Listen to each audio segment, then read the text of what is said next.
Okay. Okay, good morning. Okay, well, part 3 of the Tzit Tzit series over here.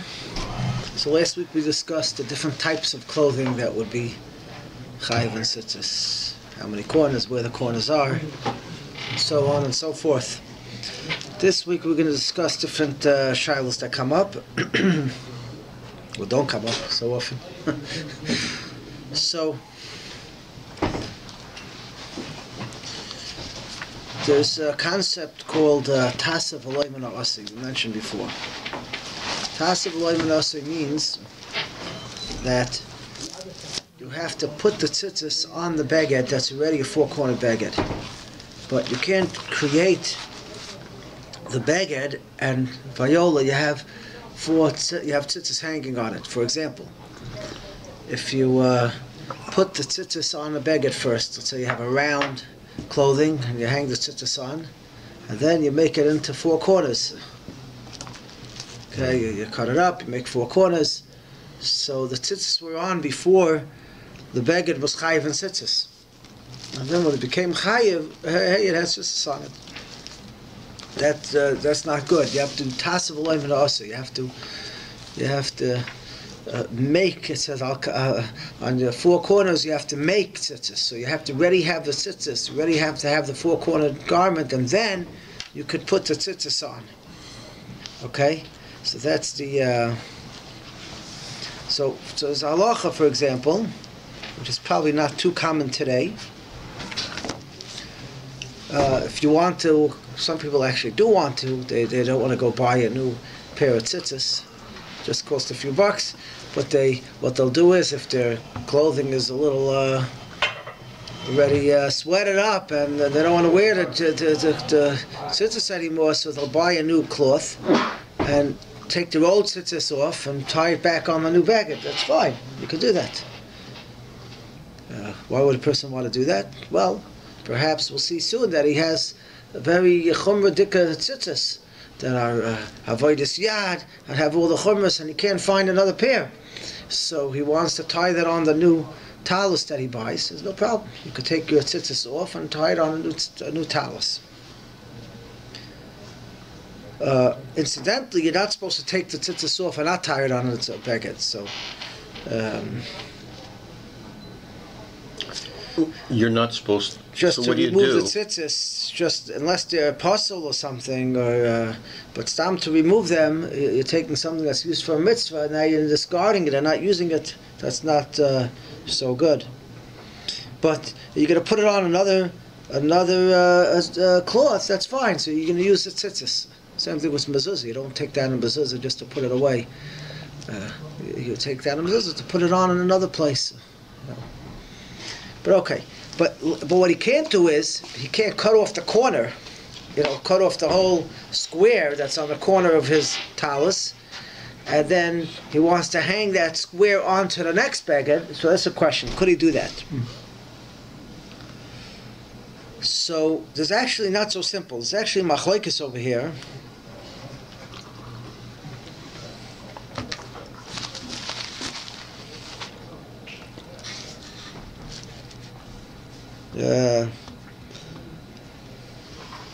So put it on. Okay, so he had. So that he can't do. So he can't take this corner and hang it on to another beged, with the tzitzis on it. You would have to remove the tzitzis and put it back on after you put the corner on. You can't cut off the whole corner of the beged and put it on. Now, if let's say someone had a talus and it ripped, the corner ripped off. So now he doesn't have four tzitzis on he doesn't have four corners. So then he gets another corner and he sews it on and wants to put the tzitzis on. Then he would have to remove the other three tzitzis that are hanging, because it came out his beged was a three-cornered beged, right? And then when he made it four-cornered, the other three tzitzis were already hanging on from before. That would be a problem of tasav v'loy min ha'asei. So just to give you a concept what it is. So you have to have the four-cornered beged before you put on the tzitzis.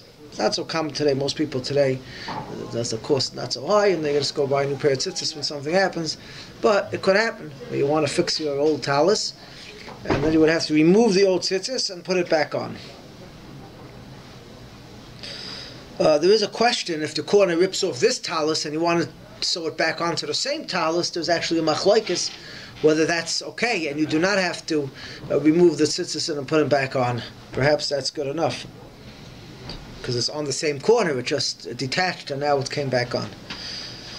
But that's the question. So we have some other cases where this could be relevant, perhaps, this question. So we had last week a question, machlokes, if you have a ksuslailo, you have a night clothing, yeah? You have something which is you wear at night. Okay? Pajamas? Your pajamas, but you have 4-cornered pajamas. Okay? So we had a machlokes whether it's chayv and tzitzis if you wear it in the day.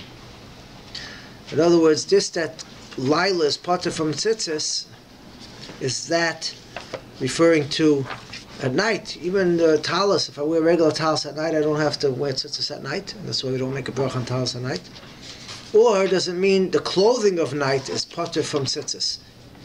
Even if you wear it in the daytime. So if you wear your pajamas in the day, even if it's 4-cornered, perhaps you're potter. That was a machlokes, the Rambam and the Rosh.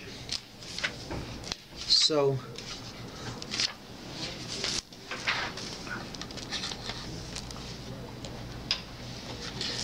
that was machlokes. So the question is like this. Now we discussed blankets and all that. So the question is, let's say I have a night clothing. My pajamas, and then I want to make it into a day clothing. Already, okay, it has, I put tzitzis on it. Let's say I put tzitzis on it while it's a night clothing, because I have a suffix, I have machlokes, if I wear it in the day, it's going to be chayiv. But now I want to make it into a day clothing. I want to use it for the day. So now it becomes chayiv and tzitzis. When I designate it to be used in the day, now it becomes chayiv and tzitzis. And now the question is, perhaps it's tasav v'lo melacha-creative-work. It was already on the tzitzis while it was a night clothing when it wasn't really chayiv, and then it became a day clothing, and now it became chayiv, and then it's too late. When it became chayiv, it already had tzitzis on it. I have to put tzitzis on a beged that's chayiv, but this beged became chayiv after the tzitzis was on. Now this might not be so common. Most people don't have tzitzis on their pajamas, so it's not. And most people don't make the pajamas into day clothing. Maybe that's not so common. People sleep with their tzitzis on. They sleep with their tzitzis on, but it's a day clothing. But the question would be the other way around. Now that's actually a very big machlokes, this question. If you have the same clothing, which you're not really doing anything to it, you're not creating a new cloth of 4 corners. It's the same clothing, it was just designated for night, and now you're designating it for the day. So perhaps that's not enough to be called tasav v'lo melacha-creative-work. You still put on a 4-cornered beged tzitzis. It wasn't chayiv yet, now it became chayiv. Perhaps that's not so bad, and it's actually a big machlokes. But the question is, what about the other way around? And this is actually quite common. The Rambam holds that it depends when you wear it. It doesn't depend what kind of clothing it is. It depends when you wear it. So you wear your talus at night, you're not chayiv in tzitzis. If one of the tzitzis becomes puzzle, we'll see soon how that happens. One of the tzitzis becomes puzzle, and you wear it at night, there's no problem according to the Rambam. Because a talus at night, whatever you're wearing at night is part from tzitzis. So the question is, I don't know if you've made your own tzitzis ever before, but I've done it quite a number of times. And actually the best time to do it is when you're on the plane, you have nothing to do, you take it and you make your tzitzis, as long as you have a little space. I don't know, now it's getting a little tighter, but if you have a little space, you make the tzitzis. So the question is, could you make them at night? Perhaps I have a clothing here that's not chayiv and tzitzis right now, because right now it's lila, it's at night. It's not chayiv and tzitzis. I'm going to put on the tzitzis at night, and then it'll come the morning, it'll become chayiv and tzitzis. It already has tzitzis on the beged. Maybe that will be a problem of tasav v'lo melacha-creative-work. The obligation is on who's wearing it, not the beged, is it? Yeah, doesn't have a permanent designation as night. that's a good point. Yes, So what makes it two different? the obligation is on me that's wearing it, and I'm not chayiv at night, but I'm chayiv in the day. So that's a very good argument. It's very possible that since the beggar is not chayiv in tzitzis, I'm chayiv to put on tzitzis when I wear this clothing.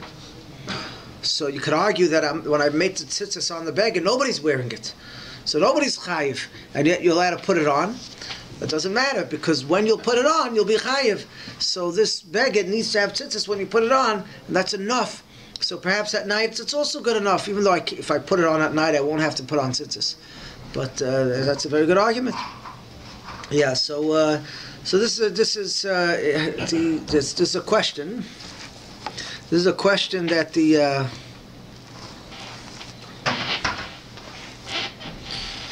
Pri Megadim discusses. But Lamaisa, most of the Achronim seem to be mekel that wouldn't consist of tasav lemon asi. The fact that right now there's no chiyuv of tzitzis. If I would wear it, it doesn't matter. Since, like you're saying, this is a beged which is designated to have tzitzis. If I would wear it in the day, that would be enough that I could put it on at night. That's the minhag ha'olam, to be mekel and to actually put it on at night. We say from the Chafetz Chaim that it's not a shaila, you could wear it. You have a similar question, which maybe is also not so common. If, let's say, you have a woman's clothing, woman apata from tzitzis. Let's say you have a four-cornered poncho. That's designated for a woman's clothing, so it's not chayiv in tzitzis. And you put on tzitzis on it, and then you designate it for a man to wear, make into a man's poncho.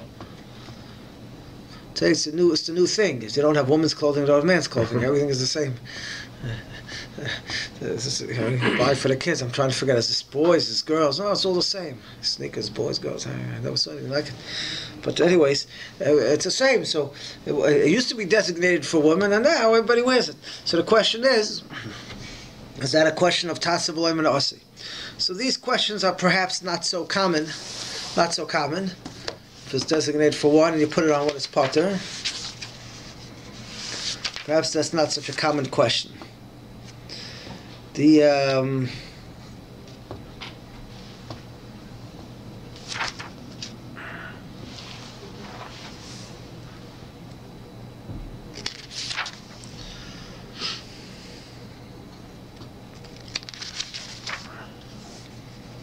he brought a shiloh when he was here. Listen, Kaplan, he brought a shiloh.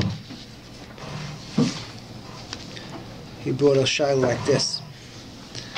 He says, there's another Torah of tzitzis. If, let's say you have, we said before, let's say you borrow a talis, or you borrow the tzitzis.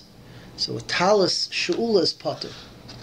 That's why you can borrow your friend's talis, but you don't make a bracha, unless he gives it to you with a kinyan. So let's say you come to shul and you left your talis at home, so you ask your friend, could you borrow his talis? So he says, sure, you could use it. So we assume the stam das is that he's allowing you to do the mitzvah with it. He's giving it to you, and you make it. When you pick it up, you make a kinyan on it, like a lulav. You make a kinyan on it, and then you could be yotzei the mitzvah of talis. But if it's just borrowed, then you wouldn't be yotzei the mitzvah, because the talis she'ula, something that's borrowed, is not chayiv in tzitzis. And the same thing is, if I borrow the strings, if I don't actually own the strings that I'm putting on the tzitzis, I'm actually not yotzei by mitzvah tzitzis. It has to be yours. So let's forget about the talis. The strings itself, they also have to be yours when you put them on, because it has to be tasaloch. The darshan has to be yours, just like your lulav has to be yours, your esrog has to be yours, the tzitzis has to be yours. Okay. So if you were to borrow it from somebody and there was damage to one or some of the tzitzis, you could still use it. Yeah, but if you want to be yotzei your mitzvah tzitzis, then if you want to be kained and be yotzei your tzitzis, that would be a problem. But let's say you're just going to dam for the yamud or something, so you're putting on the talis, so you borrow it, so there's no problem, because you're not chayiv. You don't have to have a check then, really. So you don't have to check. For the yamud, you don't have to check. Right. We don't make a bracha on it. Now, there's a question on the we mentioned last week on the shul's talesim, whether you have a kinyan in it, because as a member of a shul, it's bought and set aside for all the members. So that's if it's set aside for all the members. So maybe perhaps you have a kinyan in it, and you would actually be chayiv if you wear it. So there are those that are makbid. There are those that say no, you don't really have a kinyan in it. The minhag olam is not to make a bracha actually on it when you take the shul's talis. You don't make a bracha on it. And if you take the shul's lulav and esrog. That's a good question. Yeah. So what you do is you would have in mind to be kainet. You would actually have in mind to be kainet because the shul has it there that people should use it in case they don't have their own. So they have in mind that you could be kainet when you take it, and then you could be yotzer a mitzvah. So the question is like this. It sounds like this: that let's say you took someone's. You go to the store and you take the tzitzis. But you borrow it. You don't pay for it yet. And later you come and pay for it. But in the interim, you tie it onto your tzitzis. So you buy the tzitzis. You didn't buy it. You take the tzitzis. And then you're going to buy it afterwards. And in the interim, you put it on. And then when you buy it, it becomes yours. So the question is that a problem of tasav loy min ha'asui? By the time it became yours, it was already on. Now you'll say, when do you do that? Normally, you don't borrow someone's thing and put it on and then buy it. So but the question becomes, what? You buy on credit. You buy it on credit. So the question is, when you buy it on credit, do you legally own it yet before you pay for it? Now this is a legal question and this is a halacha question. Because halachically we know there's two ways to make a kinyan. Mashicha, or hagbah, and kinikasef. And all things which are doiraisa, all things which are a chi of doiraisa, we try to pay cash. That's why every moicher, lulav, and esrog make sure to let you know that if you don't pay cash before sukkos, you're not yotzer your mitzvah. They want to make sure they get their money. So, because on something which is chayv doiraisa, we're machbetz machlokes if cash is kaina or mashicha, and we're machbet like the shittas that cash is. You need both. The cash will be kaina. So therefore, anything which you want to be yotzer mitzvah doraisa, when you have to pay cash. So the question becomes: if I take it and I buy it on credit and I'm going to pay him later, and then I put it on my tzitzis, perhaps some Chafetz Chaim discusses this question. So if you actually steal it or you borrow it, that's a real shaila because I mamish don't own it. And I put it on my tzitzis. That could be a problem. He says nistapakti. Chafetz Chaim has a suffix. Misha gozel chutei tzitzis mechaver. If you steal tzitzis, it's a from a Ghana, you know. So he stole the tzitzis, and after he put it on the beged, then he decided to be nice and pay the guy for the tzitzis that he stole, or the guy decided, let you have it. So the question is, you have to undo it and tie it. So he has a suffix. Tzorich ian gadol. Achach motzaz kenizeh gabi lulav. Okay, by an oid. He says someone is very medactic in his ma'asav. You see the lashon right. Someone is medactic in his actions. Yeri should be careful to pay for the tzitzis before he puts it on the beged. So he should have a kinyan d'oraisa tachas yadai, and he shouldn't be samech on the mashiach. So the Chafetz Chaim goes in two stages. He says if it's actually not yours at all, he has a suffix. Perhaps it's tasav l'em nasi, because one could argue that it's not really tasav l'em nasi. There's a tur because it's shu'ula, because it's borrowed, but there's a four-cornered beged, and I'm putting tzitzis on it. So you're right, the mitzvah doesn't kick in until after I actually own it, but it could be that's not called tasav l'em nasi. The only case of tasav l'em nasi would be if I don't have a beged that's actually chayv and tzitzis, because it's not 4 quarters or for whatever the reason is. But over here, I actually have a beged that's chayv and tzitzis. Even if the beged doesn't belong to me, but whoever it belongs to would have a mitzvah of tzitzis if they would wear it. So you have something which technically could have the mitzvah of tzitzis, and you have tzitzis which I put onto it, even though I'm not chayv in it yet, because I didn't pay for it, but it could be that's enough. So it has a suffix. It's a suffix if it's a problem. Now on top of that suffix, he says, and even if I'm not a ganav, I actually just bought it on credit, but I didn't pay for it yet. He says someone who's medactic in mitzvahs will make sure to pay cash first, so it'll be his before he puts it on. So he came up, Rav Nissen Kaplan came and gave a whole share, and he said he has a problem. He says because most stores, this is what he says. I don't know if it's true. You can check it out. He says most stores, the way it works today is they don't own all the inventory in the stores. They don't own everything. So what happens is they have the bagged, they sell the bagged and they sell the tzitzis. And sometimes they even sell it when they're attached together. But the store puts it on. In other words, the bagged comes from one place and the tzitzis comes someplace else, and they have a guy in the store that sits there all day and makes tzitzis. That's what happens. So he makes the tzitzis in the store, but at the time he made the tzitzis, the bagged still belonged to the place where it came from, and the tzitzis belong from the place where it came from. The store actually doesn't own it. In other words, they could return it. Tzitzis? They're not tzitzis till they're tied on. Right. So they buy the cloth, the four-cornered cloth from one place, and they get the tzitzis from another place, and they have a guy in the store tie it on. So how does one steal tzitzis? Well, he gets them on consignment. No, I meant No, so previous. the store gets it on consignment. No, you could buy it separate also. But they're not tzitzis till you tie them on. Right, but If you don't own them. yeah, if you don't own it, let's say. The question is if I don't own it and I tie it on. Yeah. So this is the question over here. The question over here is the store has it on consignment, but they don't really own it, and they put it together. So perhaps you have a real problem of tasa v'loy menasei. Every pair of tzitzis is where you want to say. Every pair of tzitzis you buy, you have a real problem with. Couldn't you argue that they're the store is a shaliach, right? And then, so what happens is after everyone gets paid, the money kind of sifts through. But really they're shaliach, right? Shaliach for who? The actual owner of the tzitzis who manufactured or whoever provided it. Yeah, but they didn't make the baguette. It came from two different places.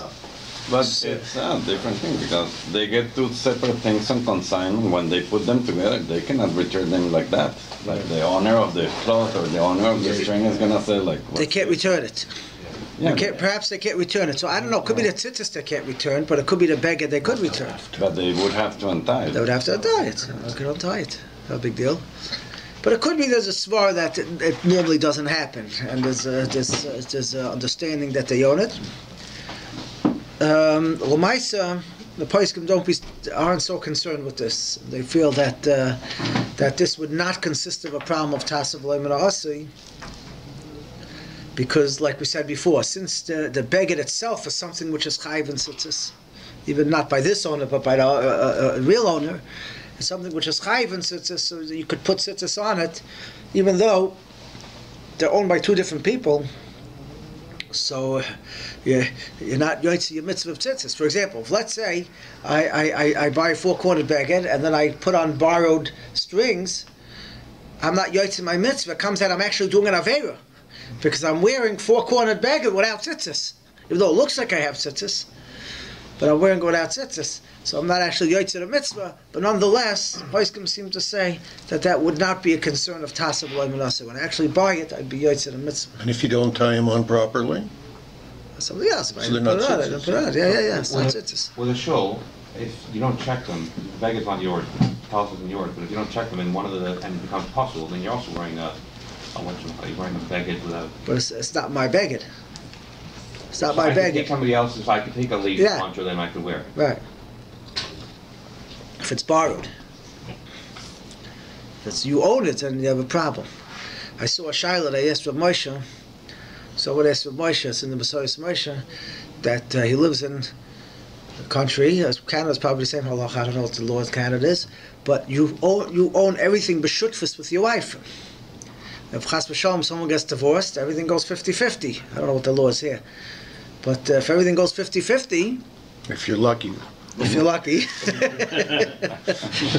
yeah, it depends on your lawyer, but you have, your tzitzis is owned partnership with your wife. Now, noshim apotah from the mitzvah tzitzis. So perhaps you have a problem here that maybe it's not she'ula because I have a partnership in it, but I have a problem that perhaps my tzitzis are big day belong to someone that's potter from tzitzis, and perhaps I'm potter they're not really chayiv in tzitzis. But just think of all the nice shapels you have half interest in. Yeah. But that would only happen if there was a divorce. At this point, it's a contingent interest. If this happens, and so you don't really have to worry at this stage. Who owns it now? Yeah. Who owns it now? Well, I own it. How do you know?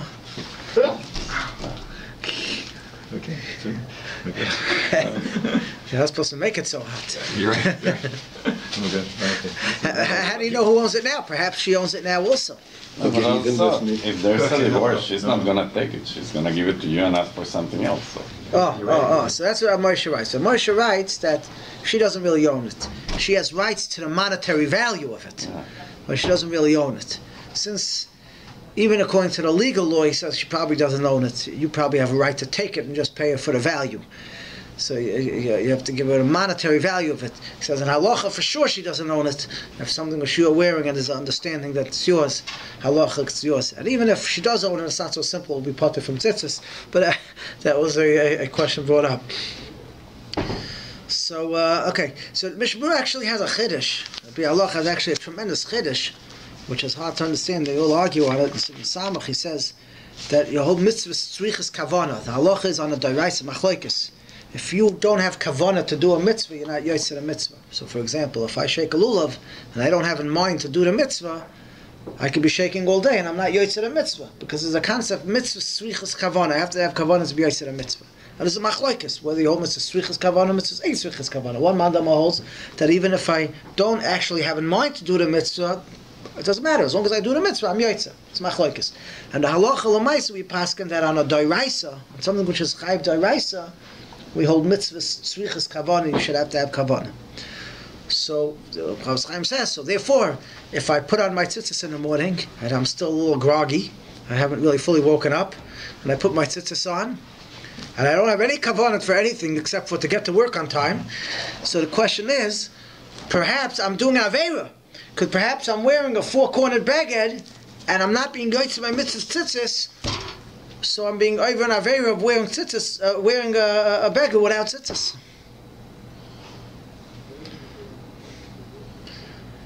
Now it's a good chap. It's clear in the Minchas Chinuch that he holds not like that. He holds that you could say that I'm perhaps not getting schar for the mitzvah of wearing tzitzis because I didn't have kavanah. But you can't say I'm wearing a four-cornered beggar without tzitzis because there's tzitzis on the four-cornered beggar. The only reason you're putting it on is because of the mitzvah. That's a good argument. You wouldn't put on such that's a very good argument. We have he brings that svar that if it's something you normally wouldn't do, so you're right. Our tzitzis we put on just for the mitzvah. It's not really putting it on for any other reason. But if you would have like a jacket that had four corners with tzitzis on it, I'm just putting it on for the jacket. It happens to have four corners, right? But that's a good point. And anyways, why am I putting it on?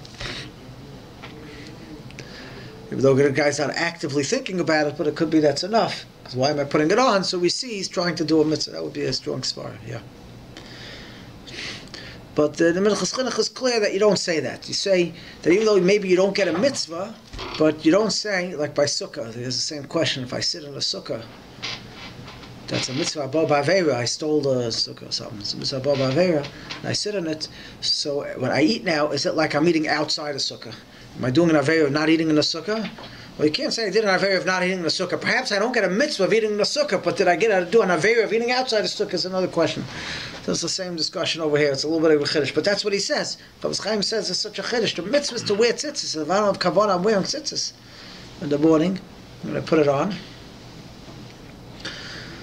So perhaps that would be a problem of wearing a four-cornered beged. Now I'm going to think, oh, I'm wearing tzitzis. Now is a tasav leiben asi? Of course not, because since the tzitzis were put on a kosher beged, so that's how we hold it. Anytime you have a four-cornered beged that's actually chayiv, and I put on, that would be enough. Now, we do have a few shilos that do come up, which are a little more practical depending on what you hold. So we have, for example, you have, I think they make a beged that where they have snaps on the side to hold it. So there's always a question of is it chayiv and tzitzis? We discussed a little last week, but I think they even have something to have zippers. They have things that have zippers on the side. So the question is, when it's closed, you don't have four corners, and when it's open, you have four corners. Right? If it's closed, perhaps you don't have four corners. Closes up here, you still have. So the question is if it's riveted away down, it's open. If it's riveted away down, it's open, you have. There used to be a shayla like this. Many of the tzitzis that they sell have, you could buy slit neck, or you could buy a round neck. Okay, what's the difference? Okay, what's the practical? When you go into the store, you want round, you want slit. What's the difference? So we'll try to describe it and have an understanding of this question. It's a question which needs explanation here. So how large do your tzitzis actually have to be when you buy tzitzis? So there's actually a big question on this. The halacha says... You mean the baguette or? The baguette. How big does the baguette have to be? It makes it shorter. What? You put the slit in, it makes it shorter, doesn't it? When you put the slit in... It makes it shorter, yeah, we'll see in a minute. So how big does the sheer talus? So the Mishnah says that it should be the size that it could cover the roishai, verubai, the head and roiv of the body of a cotton, of a young child. An old enough child that could go outside himself to the street, to the marketplace. And so I think that's 3 years old. But over here, it's probably a little bit older. So you have to have a beggar that's large enough to cover Rosh Rubai. There's a question, what does it mean, Rosh Rubai? Of a child, and how this applies. So the question is how big this is. So the poskim say it should be an amma by an amma, large. In the front, it should be an amma by an amma, and an amma by an amma in the back. Okay, now some say it's good enough if it's 3/4 of an amma by perhaps a half an amma by 3/4 of an amma in the front and the back. There's actually an Aruch HaShulchan, and a lot of poskim want to go with this. So Eliezer says, so Moshe brings down such a svara that this question of how large the beggar has to be chayiv and tzitzis is only a question when we're talking about a talus, something that you're using to wrap yourself up and cover yourself up. But a beggar which is not made for that purpose, the Torah says a beggar is chayiv and tzitzis. So anything which is considered a clothing is chayiv and tzitzis. So these talus cottons that we buy, we're not using that to cover ourselves, to wrap ourselves up in. We're just buying it to be yotzei the mitzvah tzitzis. So as long as it's considered a beggar, it'll be chayiv and tzitzis, and therefore it doesn't matter how small it is, you'll be chayiv and tzitzis. And this halacha of Shulchan Aruch does not apply. So if you go like that, and he says he saw, he remembers that there was an old, he didn't want to say which Rav it was, but an old Rabbanim in Yerushalayim used to walk around with very small tzitzis. They were poor then; they couldn't afford to buy and find. They wore some small tzitzis. You're going to say they weren't yotzei the mitzvah? No, because these begadim are not made to wrap around with. The beggar that's made to wrap around has to be a certain size. The beggar is not. It's a very strong svar. And Aruch HaShulchan says it in the Moshe and Tzit Eliezer. But others say no. A beggar at tzitzis has to be a size of an amma, or 3/4 of an amma by 3/4 of an amma. That's huge. They say the joke that it's a true story. Say it over. That there was a fellow who was still wearing, he was an older man, and he was wearing tzitzis that was, I still had the choo-choo train on it, the small tzitzis. So he asked, why are you wearing it? He says, well, my mother put this on me when I was 4 years old. So he was saying that a person grows, his tzitzis has to grow with him. He can't be wearing the same tzitzis that he wore when he was 4 years old. When we get older, our Torah has to grow with us. We can't have the same thing that when we were 4 years old. But people wear small tzitzis. He's wearing giant tzitzis. So according to Moshe and Aruch HaShulchan, and that's fine. Yotzei the mitzvah. Befrat, they put on a talus in the morning. They anyways get the real mitzvah with the talus. But so then a scarf. That's why it doesn't need tzitzis. Yes. So a scarf. We didn't really get to scarf last week, but a scarf. The heter is it just goes around the neck. It's not made for Rosh Rubai. It's not made for the guf. That's the heter. That doesn't need tzitzis. So good. So the question is amal amma. How do you count the tzitzis amal amma? Now we know there's a big machlokes how you make the size. So according to the Chazon Ish, an amma would be about 2 feet, maybe a drop larger, 56 centimeters, but 2 feet. 24 inches, 26 inches. That would be the size of the tzitzis according to the Chazon Ish. According to the Grach Noah, you could have a smaller pair of tzitzis, 18 inches is already, 18 inches tzitzis is already a foot and a half, that's already an amma, and you could have an amma. Now, if you hold, you don't... Second opinion was, sorry. Grach Noah, a smaller share. So you could have a foot and a half, is 18 inches. Befrat, that according to many shittas, you don't even need an amma. All you need is 3/4 of an amma. So 3/4 of 2 feet. You go figure that out. It should be 18 inches. 12, 6, 8. So you have, so that should be enough anyway. So midaraisa, and that's really what you should go by. Any person that's after bar mitzvah should be wearing a tzitzis that's 18 inches minimum. If you want to be machmer and then get the bigger share, so then you wear 24 inches tzitzis. Now, the question is, that's nice. They measure this way, but how do you measure up? Do you count the area that's around the neck hole? Do you carry it to the neck hole? Now, if you'll notice, a lot of tzitzis are made because there's a shaila. If you have a baguette and you have a strap going over to attach the baguette to the back, do we consider that enough? Or do we consider the baguette ripped in half? If you'll notice, many of the tzitzis, the neck hole, it's made, you have very wide shoulders. Because we want each side of the shoulder to be wider than the neck hole.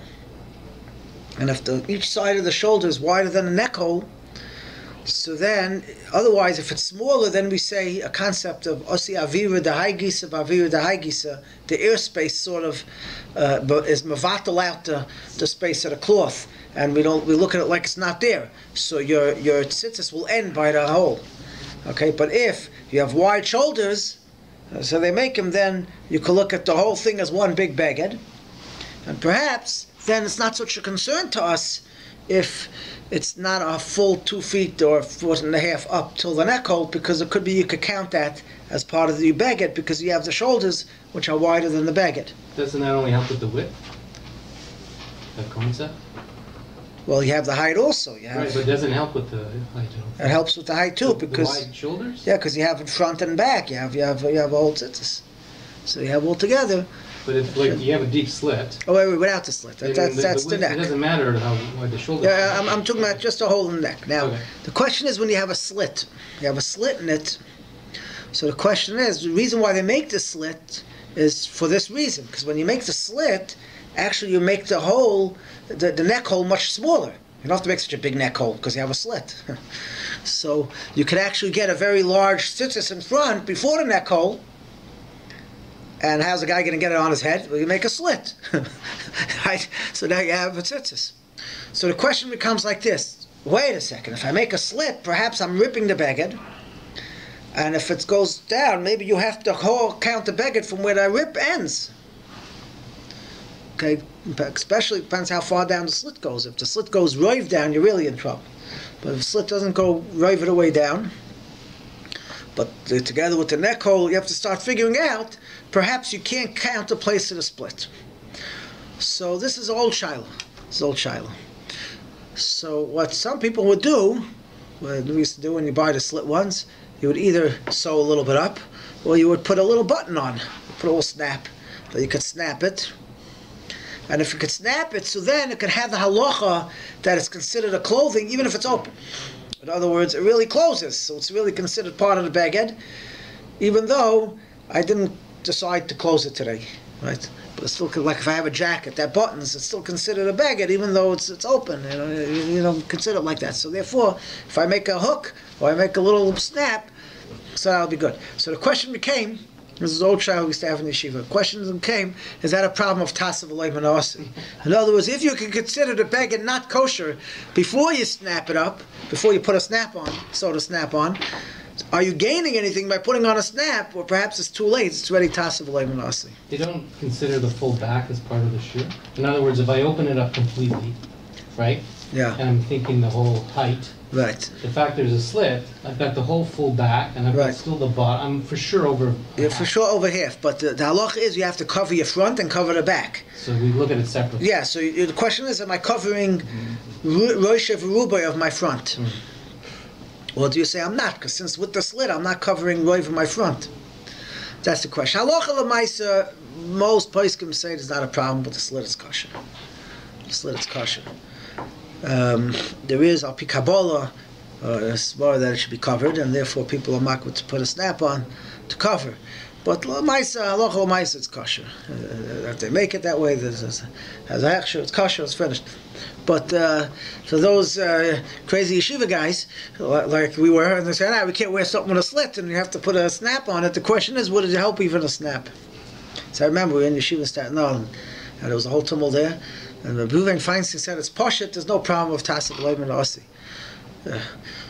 No problem with tasav loy menasi. You could put the snap on, and even though you did it afterwards, it's still considered kosher. Now, I'm not sure what he was relying on. He had a raya from somewhere. But he felt that wouldn't be a concern of tasav loy menasi.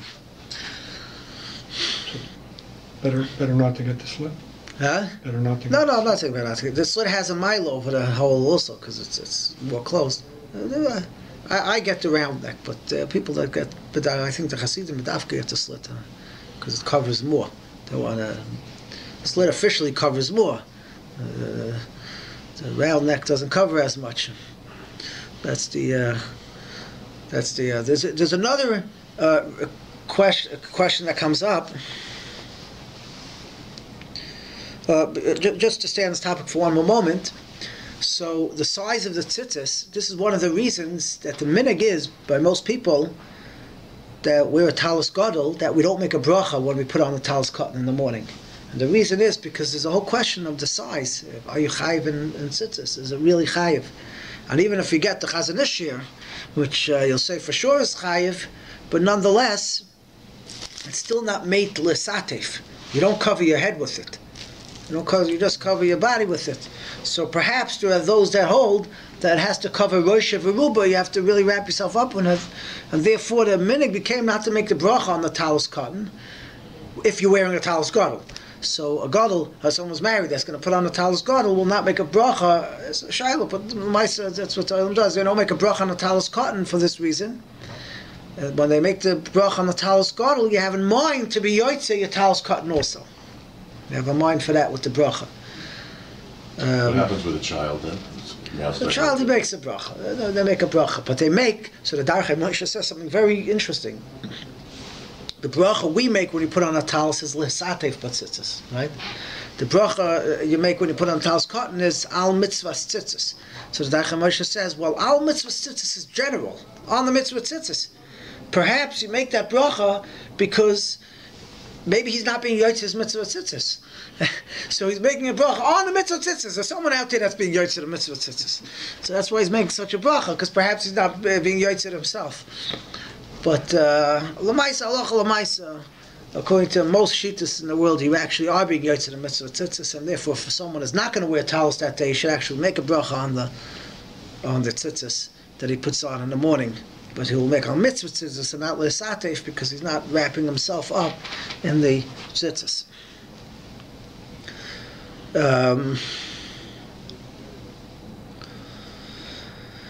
Okay, we'll discuss for a moment the kashrus of tzitzis. Okay, one shaila that comes up was tassel and also I really should have brought a pair of tzitzis here.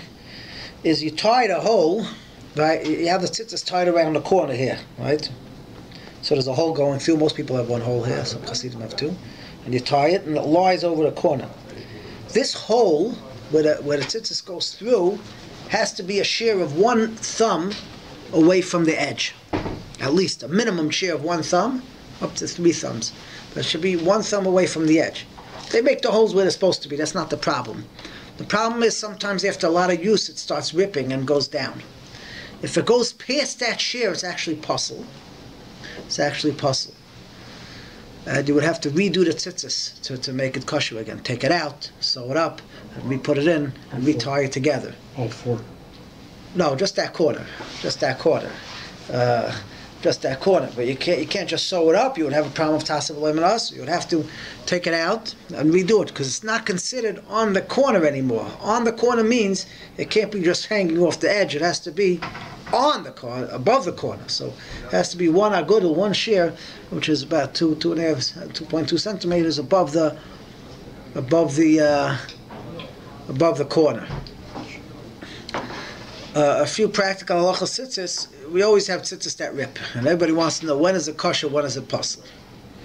So, the lechatchila length of a tzitzis from the beginning all the way to the end is 12 agudlim, which simply put, if you take your thumb and count 1, 2, 3, 4, 5, 6, 7, 8, 9, 10, 11, 12, that will be sufficient. 12, which is not so long. It should be, which I might have stretched out a little bit, but it should be 1/3 knots and 2/3 string. That's the lechatchila way the tzitzis goes. But b'diavad, once it rips, it's called garmudei tzitzis. Once it was kosher and now it ripped, it's still kosher as long as you have a certain share. Now what is that? Now we know every tzitzis is made, there's 4 on each side, right? Because you make 4 and then you tie it around. Now, sometimes when you make them, like when I make them myself, so I make sure that one side is on this side. You know, each string is a string that goes around, right? Is there really 4 strings only, and they're doubled. So if you just make them, you don't know for sure that when you end up, that it could be the same string as on one side, right? You don't know that one half is on this side, one half is on that side, unless when you start it off, you make a simmer and you keep them together, then you know that half is on one side, half is on the other side. If not, if you just make them, they could end up anywhere. So you could have perhaps one full string on one side and a different full string on the other side. What does it matter? What it matters like this: if it rips down to the bottom till there's nothing left. When you say nothing left, is that to the beginning of the knot or right Till the up beginning of the knot. Till the knot. If it rips that there's nothing left till the knot. If one whole string is out, you have a big problem. So if you know the other side is still good, so you're okay. But if you have 2 strings that are out till the knot, then you may perhaps it's the same string that's out till the knot, and if it's the same string that's out till the knot, it's going to be puzzle according to Rashi. Now, if there's kadei aniva, if there's enough that you can make a little bow, it's still kosher. But if it's down to the knot, it's puzzle, it's out. And therefore, if you know your tzitzis are on 2 separate sides, so if you could have 2 strings that are now, or even 3 that are, or 2 for sure, that are cut off on one side, then that would be kosher. What happens if the knots slip? Sometimes I find that they actually slip. Yeah. And so now the twists, the wraps. This doesn't matter. That's Yeah. The rice, just the first knot is what counts. So you could always just tie it up and fix it up. It doesn't matter. So that's something to be aware of. That when they rip off, if it's down to the edge, it's a problem. If 3 or more strings rip, and even if they're not down to the bottom, that could also be problematic, and then you should ask a shaila of 3 or more strings. But if 1 or 2 strings rip, that would depend on if it's on the same side or different side, and if you made it like that. And it's very common, it happens, they rip. One of the things, when you go buy a pair of tzitzis, then with this, when you go buy a pair of tzitzis, so, what am I looking for? What am I looking for when I go buy a pair? So, they're all kosher, all hechsher. But we know there are different types. So what am I looking for? So we discussed the round neck, the V-neck, but what about the tzitzis himself? You'll find that some they write avodas yad, they're made by hand, and some are not written like that. Tvil l'shma. So the halacha is like this: the tzitzis have to be made l'shem mitzvah tzitzis. What I mean the tzitzis, I mean these strings have to be created l'shem mitzvah tzitzis. Now in these strings, there's a process how you make strings, right? First you have to take the wool, and or the cotton, and you have to be menapetz it. You have to comb it out. After you comb it out, they actually press it together till it becomes almost like thin strings, and then they spin it. Okay, that's called tvia, spinning it. And then after they spin it, they take 2 strings that are spun together, and they do shazira, which means you'll notice your strings are a few together. They wind 2 strings that are together. We do that again afterwards. Shaz a kafel shemoneh. We do it 8 times. So there's process of niputs, and then there's process which you press together. Then there's a process of spinning it, and then there's shazira, which is you take the spun threads and you take 2 spun threads that are already spun together and you actually entwine it together. So that's shazira. So the latter 2 processes, the tvia and the shazira, has to be done lishma. L'shem mitzvah tzitzis.